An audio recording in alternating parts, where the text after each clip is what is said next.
morning, everybody. So good to see you guys. If you do have a seat next to you that is open, if you could scooch in a little bit. We're trying to squeeze everybody in. We might not even have enough chairs. And they're trying to find some more for you guys. And so glad we moved to a new space so we could have less services. We're staring down the third one probably pretty soon. So anyway, if you're new here, my name is John Wagler, and I just want to say thank you so much for being here. I didn't even realize it was raining until I saw some of you guys coming in, and thank you for weathering the storm that is out there, and today's sermon will be appropriate for that. But I'm just so grateful that you are here today. As Robbie said, we put a lot into creating a space that's truly safe for you to explore your faith in Jesus, and that our greatest hope is that you discover your purpose, become known in community, and then go out and make a difference. And so that's why we do this. And just thank you for being here on our birthday. It is our 4th birthday, which is pretty cool to see. And every week before the sermon, I talk about generosity. And this is like the easiest day to talk about it because even when Robbie asked how many people were here on the first Sunday, and I don't know, 20 hands went up maybe or whatever. And it's so cool to see what God has done over these 4 years. And there aren't a lot of things in our lives that when we make an investment in it, that it's got an eternal impact. And this is one of those things when we talk about generosity, whether it's if you give in the share boxes or you give online, which is what most of you guys do, but every time you give, you're investing in the eternity for someone. You're investing in someone discovering purpose and hope. And it's been, just amazing to see over these 4 years. We'll have well over, my guess will be probably have 1,200 or so people coming here today, and it's been just amazing to see, and your investment in what's happening here and then what we're doing out of this place is just helping change lives. And so thank you so much for being a part of that. Your money matters, and it's having an eternal impact. So thank you so much for doing that. We are in week number 2 of this Breakthrough series, and the concept for the series comes off of a survey that we do every Easter. And we ask a question on that survey, and we kind of rephrase it every year. But this past year, we just said, hey, what's an area in your life that you'd really like a breakthrough in? And so you guys all answered that. And the thing was every year we've done the survey, all the answers are the same, no matter how we ask the question. And so then that came to a realization of well, do I just want to do the same kind of series over and over again every fall, or maybe change it up since it's not working clearly? And so we thought we would go a little different perspective this go around when we talked about what does it take to have a breakthrough. And so we want to have some practical ways and some challenges and some different perspectives on it. And so this is the definition of breakthrough that we established last week, and it was simply this: a breakthrough is a sudden, dramatic, and important discovery or development. A sudden, dramatic, and important discovery or development. And what was great was last week when I asked, hey, how many people in here want a breakthrough in their life? In some area, every single hand went up. And so we all need a breakthrough. We all need a breakthrough in some area, whatever that area is. And for some of us, it's a big breakthrough. For others, it might be little minor ones. But we all need a breakthrough in our life. And so that's what we're going to tackle over these next several weeks together. We started last week and talked about David and his story and how David was an interesting character in the Bible. And he was a king, and he had kind of a messed up life. But the things that we pulled from it were that we got to confess our role in it. We've got to change our mindset, and then we got to live with some perspective. And those things will kind of keep coming up week after week as well. But that was what we concentrated on. But as I was thinking about this week and it being our birthday and everything, I wanted to actually concentrate on a pretty famous story in the Bible. And we'll be in Mark chapter 6 and Matthew 14, in which is the story of Jesus and Peter walking on the water. And the reason why I wanted to invest in that story was because how pivotal of a role that story actually played in our church. And how pivotal of a role actually that story played in us, me and Lacey in particular, having a breakthrough in our lives that led us to this idea of Hill City. And so I'll take you back to, it was the spring of 2011. And I was on a little retreat, a kind of personal retreat, and at this couple's house in Goochland, and I was just in there praying and just some time alone, just all day. And so as I was leaving, they said this to me. They said, hey, can we pray for you? And I was like, yeah, of course. And so I sat down in a chair, and they just kind of put their hands on my shoulders, and it all started off as like a normal prayer, and just kind of asking just for like direction in my life and all this other stuff. And then all of a sudden, the woman paused, and she said, John, I'm getting like this like vision here. And I'm like, okay. And she's like, can I share it with you? And you kind of like hesitate a little bit sometimes with stuff like that. But I was like, sure. And she's like, I'm getting this picture of Joshua. And Joshua is a person in the Old Testament who was known for his leadership, for his courageous leadership, who helped lead Israel into the Promised Land, and was just kind of he rallied people and like just like a good kind of era for the Israelites. And Joshua led that. And she's like, I'm getting this picture of Joshua, and she's like, and you're Joshua, and here's the thing. There are going to be a lot of storms and a lot of things coming your way. And you're going to get overwhelmed sometimes, and you're going to feel like it's a lot, but you need to find your Calebs.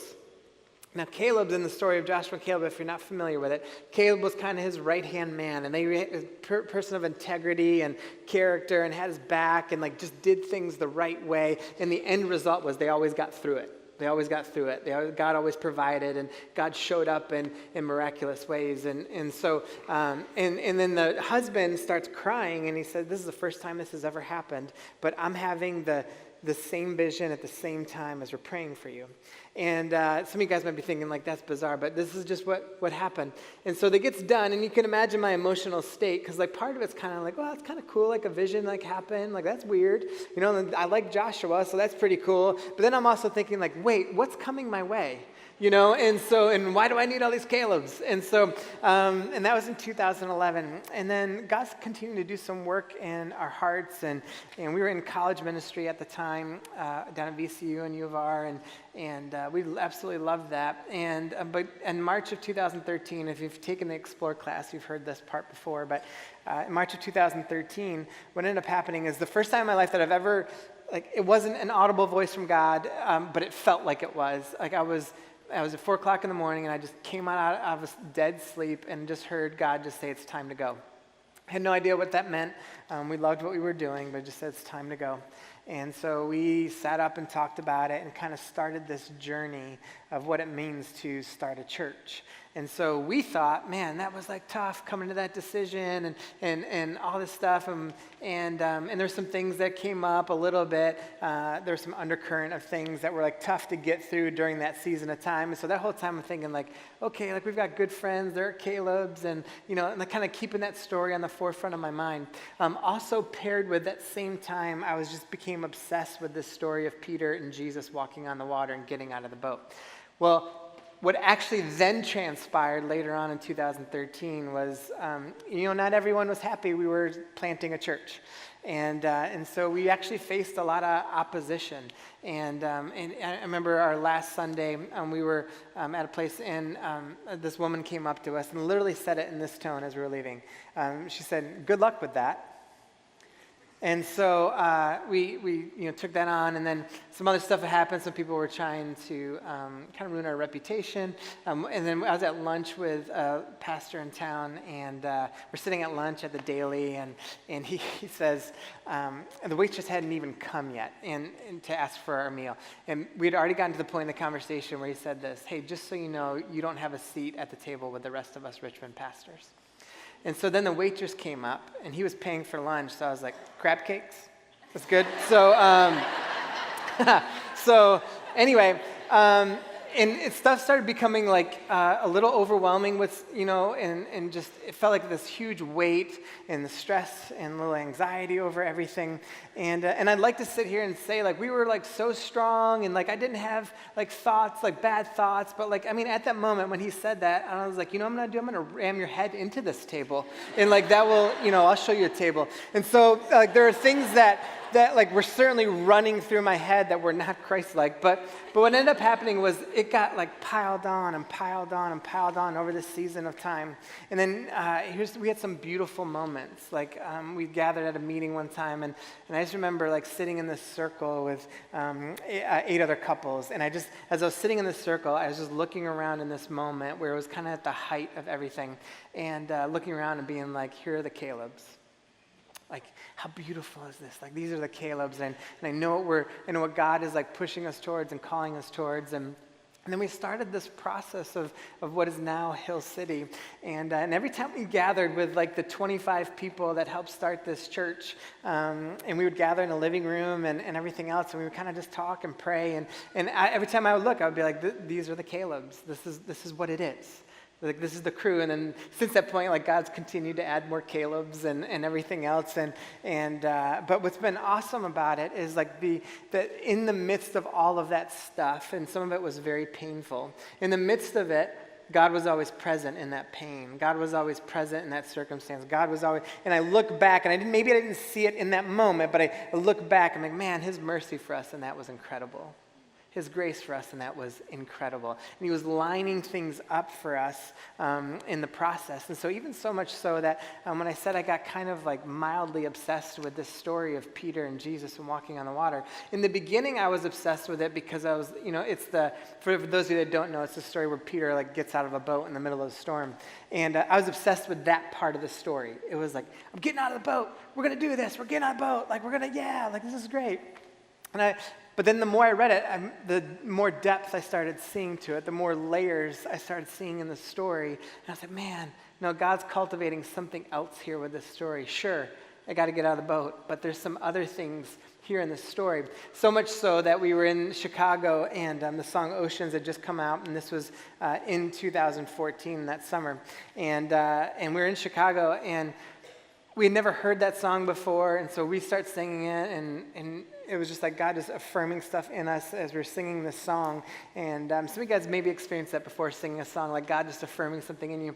And that just started happening. Like Lacey and I are just bawling in this church, and knowing that we're doing what we're supposed to be doing. And then later on that week, I find out that whole song was built off the story of Jesus and Peter walking on water. And so all these things are connecting the dots with what God was doing in our lives. And so I just kept kind of just searching. And so as I was thinking about this idea of a breakthrough, that story served as a massive breakthrough for us in our life, and going through some stuff. And then, but I started thinking about like our church over 4 years and what God has done. It's not about what we've done, it's about what God has done. And some breakthroughs in the stories that have happened. And I just felt like we should read this story again because it's kind of a core story for our church. And so we're going to be in Mark chapter 6 and Matthew chapter 14. But I want to give you a little background on the story because it'll add some layers for you if you've never heard the story before.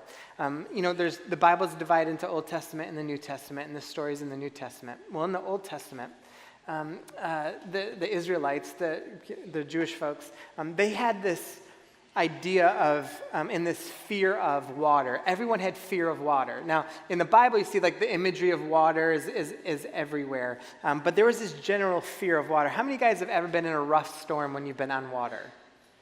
Isn't it like you feel like there's nothing I can do in this moment, right? Like you feel kind of the unknown of that moment as the waves might be crashing and everything. And so can you imagine, you go back a few thousand years, what they must have thought, with no technology, with nothing going around it. So the thought of water was like, man, something is out there. For non-Israelites or non-Jews, they believed in like kind of a bunch of gods, and there were gods of the sea and everything else, because there was just, again, like this massive unknown. But to a Jewish person, they believe that God controlled all of it.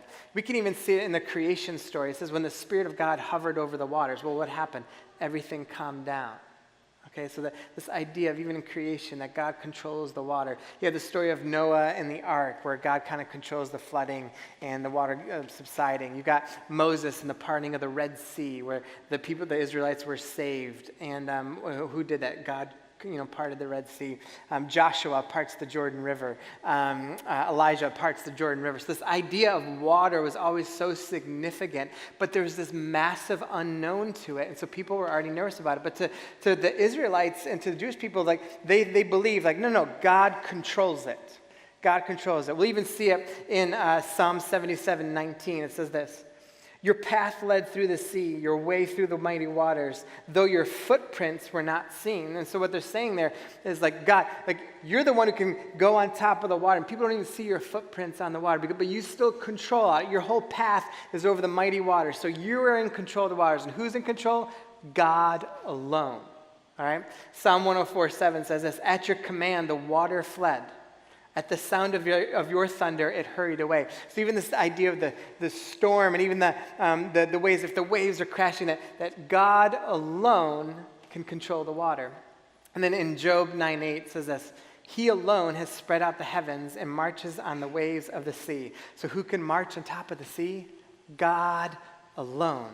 All right, so people hearing this story, the initial Christians were all Jews, okay? So they're all coming from the Jewish faith. And so they would have had this background about water and thinking about God alone on the water, can control the water, can control the thunder, can control any storm. And another significant piece that happened in the Old Testament was these things called theophanies, which were kind of the ways God would reveal himself. But in those moments, they would only get like a glimpse of God, like they just saw, he just passed by in this way, or he was here for a second, but we didn't really get to see him. And there's a story like Moses who got to see his back and his face started shining. And so there's like these things that the Jewish people would believe and how they kind of took all of this in when God would be present in this. All right, so I give you all of that. I know it's a lot, but I give you all of that because I want you now hear this story through like kind of like first century ears. So like this now takes on a little more significance. So we're in Mark chapter 6, verse 47 through 50, and then we're going to flip over to Matthew 14, 28 through 33. So Mark chapter 6. Late that night, the disciples were in their boat in the middle of the lake, and Jesus was alone on the land. He saw that they were in serious trouble, rowing hard and struggling against the wind and waves. So get that part? They're trying to do it all themselves. They're rowing hard against the wind and the waves. About 3 o'clock in the morning, Jesus came toward them, walking on water. He intended to go past them, all right, to pass by them, but he didn't. But when they saw him walking on the water, they cried out in terror, thinking he was a ghost. They were all terrified when they saw him, but Jesus spoke to him at once. Don't be afraid, he said. Take courage, I am here. And then in Matthew 14, 28, he finishes off the story. He says, then Peter called to him, Lord, if it's really you, tell me to come to you, walking on the water. Yes, come, Jesus said. So Peter went over the side of the boat and walked on the water toward Jesus. But when he saw the strong wind and the waves, he was terrified and began to sink. Save me, Lord, he shouted. And Jesus immediately reached out and grabbed him. You have so little faith, Jesus said. And why did you doubt me? When they climbed back in the boat, the wind stopped, and then the disciples worshiped him. You really are the Son of God, they exclaimed. Now that's the biggest breakthrough you can ever have. They went from in fear and terror to sitting there saying, you really are the Son of God. This is massive breakthrough. And so I want to highlight 3 things out of this passage. And the first thing is this, to take courage. To take courage. What I love about that part is in the midst of their fear, in the midst of their insecurity, in the midst of their terror, in the midst of them trying to do everything themselves, and they feel like, I can't do it on my own. Here's what Jesus says to them. Take courage. He doesn't say, it might be here if you ask for courage. He says, take it. And what I love about that is this. He puts it on them to take. He puts it on them to choose to take the courage. And so a lot of times when we're thinking, man, I wish I could, I wish I had enough courage, I wish I had enough faith, I wish I could just muster it up. And here's the thing, Jesus says, no, take it. It's your choice to choose to take it. You can push it aside, but the courage is available for you to take. A lot of times we just like do it this way. We think like, I'm just going to pray for courage and just hope it happens, as if we expect like all of a sudden we're just like, oh, there it is. No, there's this active thing that we have to do as people to say, we need to take courage. And so when Jesus says that, he's like, why does he say that to him? Because he knows they're trying to buy into their fear. He knows they're buying into their insecurity. He knows that they're more choosing the unknown of what could happen rather than looking at him and saying, you know what, I'm going to take courage in you and believe in you and have faith in you. It's a big difference. You know, everyone in this room has an insecurity of some kind. Everybody does. Even the most well put together person in this place has some kind of insecurity. A good exercise to do is actually write them down, what you have. Put words to your insecurity. A lot of times we kind of justify things or we'll do things like say, well, it's just the way I've always been. But the truth is like We've got some insecurities that really like plague us in how we kind of go about decisions. And the end result is we get more fearful. As we kind of buy into our insecurities, then we have a lot less courage. And then we end up focusing on fear rather than focusing on faith. Because we can't do both. We can't do both. See, when we can focus on our faith, and that means this, I'm going to take courage in whatever I'm doing rather than buy into the fear, insecurity that keeps trying to take me down. I'm going to take courage and believe that to be true. I love Franklin Delano Roosevelt's quote about courage. He says this: "Courage is not the absence of fear, but the assessment that something else is more important than fear." It's this idea of like to actually have courage, we all are going to have moments of fear. We're all going to have moments of insecurity. But what are we looking towards to say, you know what, that's more important? And so for those guys, what Jesus was trying to get them to understand is like, hey, in the midst of your fear, guess what's the most important thing you can do? Take courage in me, to follow me. And so I wrote this down based on, I was like, is following Jesus more important than your fear or insecurity? Is following Jesus more important than your fear or insecurity? Are you buying into more of that identity of whatever that fear or insecurity is? Whatever causes you that stress, whatever causes you that anxiety, are you buying more into that? Or saying, you know what, it's more important for me to follow Jesus. And that's where I discover this courage to see and to be overcomers and to kind of believe in that message. It's an important thing for us to be able to kind of practically take in when we're wanting to have a breakthrough in our lives. The second thing is this: we need to ask and act. Ask and act. We love to ask. It's easy to ask. It's convenient to ask. It's the acting part that we struggle with. But when we truly just ask, we're setting a posture for ourselves. So what we see, what Peter does is he asks this question, like, if that's really you, like, tell me to come out there. Like, what should I do here? And then Jesus says, all right, come on, step out of the boat and come to me. And we see this ask and this act. And a lot of times, like, we can do the asking part, but we don't want to do the acting part. But I often even wonder, do we even do the asking part? Whatever scenario it is, so if you can just kind of picture your insecurity, your fear, what gives you the most stress, or what you know you need a breakthrough in, is your posture to ask Jesus first, to seek out Jesus first? Or is the posture to kind of go on our own wisdom, or row our own way into the wind? Is it to kind of maybe seek out other sources? Or is it to seek out Jesus first? Is that the posture that you have when it comes? See, what ends up happening is if we don't do that, we just kind of ask around, then eventually what ends up happening is we just completely miss Jesus in our life. We don't find him anywhere in the midst of it. And I've heard people, when I think about all the counseling sessions I've had over the last however many years of ministry, and I was piecing this together this week. I was like, man, so often people will say something like this: we just don't see Jesus in it. We just can't find Jesus in it. I've tried, Wags. I've tried. I just can't see. And I wish I would. Now I'm going to start, so just know this if you ever come get counseling from me. But now I'm going to start asking, tell me how you're genuinely seeking Jesus out here. I mean, genuinely. Tell me how you're really asking what he thinks. Tell me how you're really trying to connect that way. See, if we aren't seeking Jesus, then why do we expect to find him, right? Like, if we aren't genuinely seeking him out, then why in the world would we expect to find him? And so, here's what I know about Jesus. If you're trying to find him, he's not sitting there being like, oh, no. Like, that's not what he does. When we're trying to find him, he's like, here we go. Take courage. Here we go. And then this is the ask and the act that starts coming. All right? So if you just keep asking and you don't act, here's what's going to happen. If you just keep asking for knowledge, this is what some people do. Like, I need more knowledge. I need to learn more about Jesus. And listen, learning's good. Obviously, I love it. But if you only want to learn and you don't act, you will become a hypocrite. That will begin to define you. If you only ask but don't act, the other option is you'll become a complainer. If you only ask but you don't act, another thing that could happen is you're just going to be in this vicious cycle Oh, here I am again. Here I am again. Here I am again.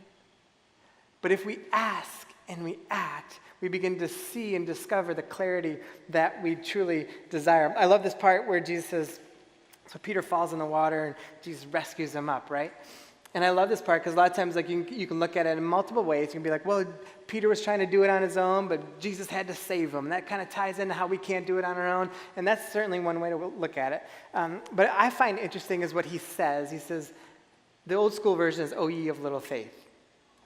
And now we read that passage, and a lot of scholars believe, because Jesus is the only person that ever used this phrase in the Bible, "O ye of little faith." So a lot of people think that he was using it in a way of like a nickname almost that you would call someone, like, "Hey, little guy." Like, so we read that passage of like, almost like condemning, like, "O ye of little faith, why have you doubted me?" Right? And he's just like, "God, get up in the boat," right? Like that's kind of how we kind of picture the story. But what if we thought this way? Oh man, why'd you doubt me? It's like, think of it this way, when a young child's trying to walk, if you've had a brother or sister, or if you're a parent and your kid starts trying to walk, right?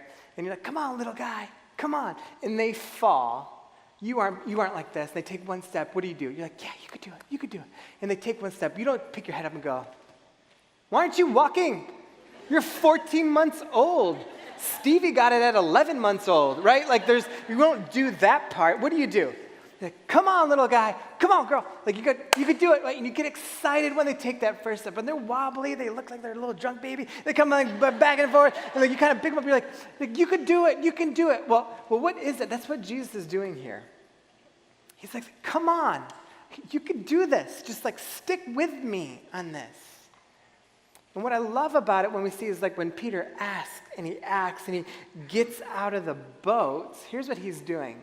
He realizes that the greatest thing he can do in his life, the thing that he is called for, is to passionately follow Jesus.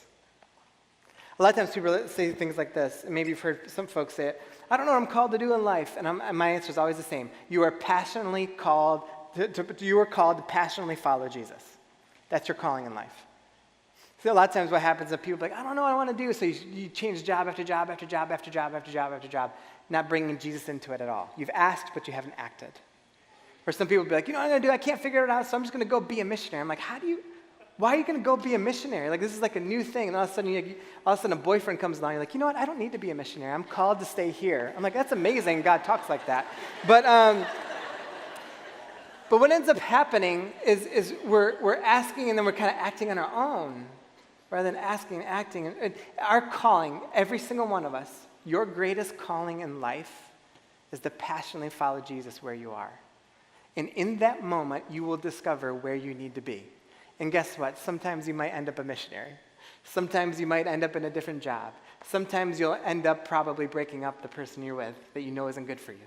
Sometimes you'll discover new things in life with a new grouping of friends. And so you begin to, well, how does that happen? We passionately follow Jesus. But here's the other thing that we end up doing when we ask and don't act. We choose to disconnect. Whereas like what you see what Peter doing is he's trying to connect to Jesus in the moment. And you see what Jesus is doing as he comes in the boat, he's connecting with the people. The thing that I see in people the most when it comes to just church life and on the journey is when you start going through a rough patch, you decide to disconnect from people. It is, just hear me out, because if this is you right now, just hear me out. That is the worst thing you can do. However ugly your phase is, however bad it is, the worst thing you can do is to disconnect from people who love Jesus, who want the best for you.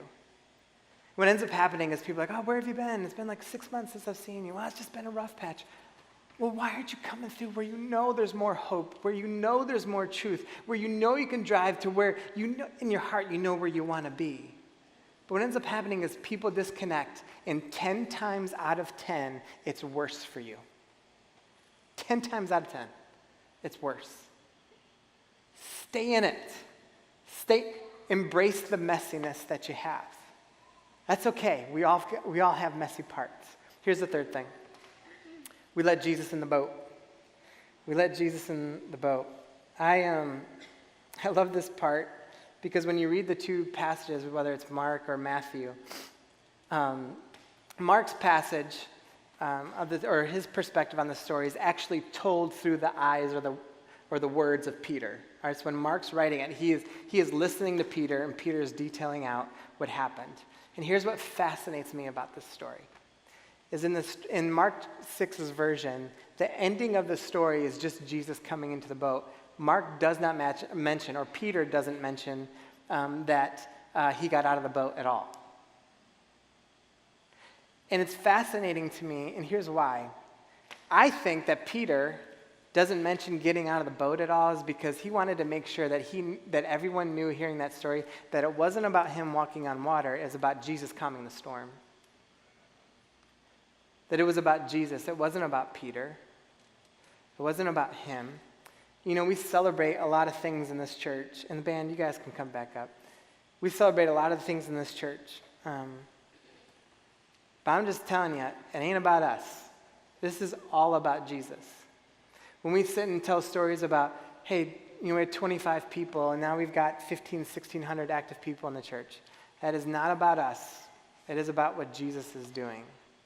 It's about transformation of lives. It's about seeing a greater purpose in life. It's about, like, everyone keep doing their part and playing their roles and getting involved. And then you're, like, inviting more people to come in because it's like, you got to experience this. You got to experience this.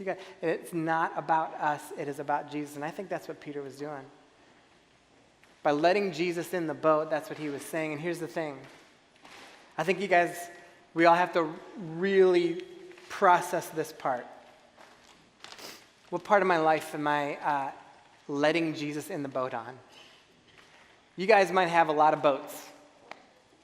A lot of boats. And some of them might not be that big of a deal. They're little dinghies. But like you got like little boats. You're like, that's not that big of a deal. But guess what? You still need to let Jesus in that boat. You might have this massive thing that you're like, man, I've been trying to do this on my own. You got to let Jesus in the boat. When you let Jesus in the boat, it means you're going to stay connected. When you let Jesus in the boat, it means you're going to say, you know what, I believe that you are more powerful than my problems. When you let Jesus in the boat, you're going to say, you know what, I do crave a breakthrough in this area of my life. When you let Jesus in the boat, you're saying, I cannot do this on my own. Only you can calm the storm. When you let Jesus in the boat, you can say, you know what, I can't row myself. The wind is too strong. I need you, Jesus. And every time we seek him, we'll find him if we truly want to. But you got to let him in the boat. You have to. So whatever the area is, and I don't know what it is for you, but whatever the area is, are you letting him in the boat? If it's your marriage, if it's at work, if it's your friendships, or if it's just your faith in general, if it's your emotions, whatever.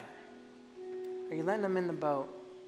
You know, we're going to sing a song here in a second, but I want to give you 3 practical questions to just kind of take in, because here's what always makes me, this is just church life, and I get it, but, you know, we talk about ask and act, and we gave some practical questions. So I just want you guys to just, again, think about this. Last week we gave some practical questions that we talked about having a plan in place. The ask and the act. We're like, what's your plan? So you're asking, what's my plan going to be? What's my plan going to be? And you're like, yeah, breakthrough. Yeah, plan. Yeah, and let me ask you, how's that plan going? We asked, but have we acted? And so I want to give you 3 more today to kind of help out and kind of process this. Here's the first one. What insecurities or fears are controlling you right now? What insecurities or fears are controlling you or controlling your life right now? That's the first one. We need answers to that so that some truth, and this is the second one, what truth can be spoken into them. So we got to establish what the fears are, what the insecurities we have are. Because when we put words to them, we can let Jesus in on that boat and speak truth into them. And the third thing is this: what area of your life has a boat you need to step out of? There's one for you, or maybe multiple. What is it? What is that boat? So we're going to sing this song about, and it's a powerful song about what God has done for us and in us, about his mercy. And I love this song because even when we sang in the first service, I'm like, this is the story of our church. This is the story of how it all started. And this is going to be the story for as long as we're around about God's mercy doing for us. And so will you stand and sing this with us?